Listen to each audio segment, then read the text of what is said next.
Science Day. My topic name is Srinivasa Ramanujan. Srinivasa Ramanujan was born on 22 December 1887 into a Tamil Brahmin Ayangara family. Erode, Madras Presidency.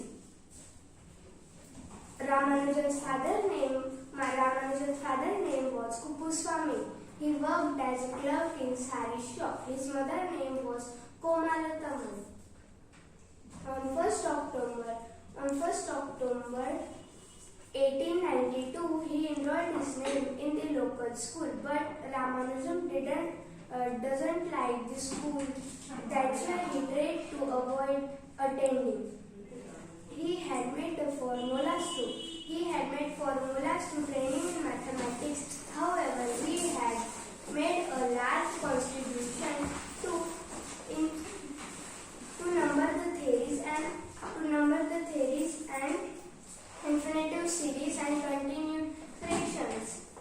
जीवन विज्ञान के प्रयोग जैसा है जितनी बार प्रयोग करेंगे पहले से बेहतर सफलता पाएंगे। Thank you.